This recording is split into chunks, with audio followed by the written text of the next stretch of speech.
Get out. Queen last words Sussexes exposed as Meg brought camera to Balmoral to film a last gasp. Harry's portrayal of frail Queen debunked, as it was late monarch who said, "No, you're out." In episode 5 of the Netflix docuseries, Prince Harry recalled a dramatic Sandringham gathering of senior members of the royal family, assembled to negotiate an exit strategy for the Duke and Duchess of Sussex. Prince Harry explained, "Once I got there, I was given 5 options, 1 being all in, no change, 5 being all out.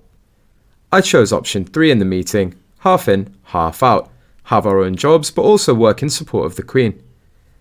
He added, "It was terrifying to have my brother scream and shout at me, and my father says things that just simply weren't true, and my grandmother, quietly sit there and sort of take it all in. People around her are telling her, by the way, that proposal, or these two doing XYZ, is going to be seen as an attack on the institution." However, a courtier has told The Times that Prince Harry's depiction of the meeting and the Queen's action were nothing short of outrageous. The courtier told The Times, Harry never wanted to admit to himself that it was the Queen who said, "No, you're out." He couldn't fathom that he wasn't the cheeky chappie who was going to sweet-talk Grandma into getting what he wanted. Another courtier added, "The narrative has shifted from Prince Harry to the Queen. It was always my commander-in-chief, the boss. When he was not getting the support from her that he wanted, she's represented as a diminutive figure sat in the corner." That's another manipulation of the narrative to suit the outcome as felt by Harry. The courtiers were able to assert that while the monarch does receive input from a number of royal advisors, it would have ultimately been the Queen who would have the final say in such important matters. Both palace officials appeared to suggest Prince Harry would have been well aware of his grandmother's authority, but the Duke had chosen to present the late monarch as sitting quietly in the Sandringham meeting, as the truth of her involvement in the decision is simply too painful for him to acknowledge.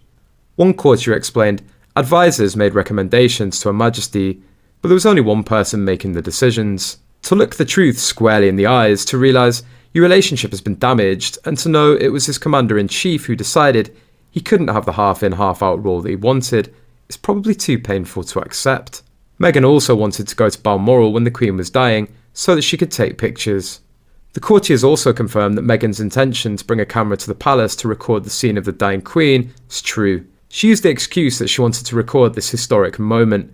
This makes all members or royal staffs extremely shocked and angry, which is why people only see Harry in pain sitting in the passenger seat alone without Meghan on the trip going back to the palace.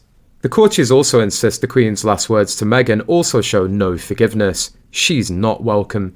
This quote was uttered during a time when the Queen was struggling with bone cancer, while Meghan was still continuously attacking the royal family. The 96-year-old British monarch died peacefully at Balmoral Castle, Buckingham Palace confirmed in a statement.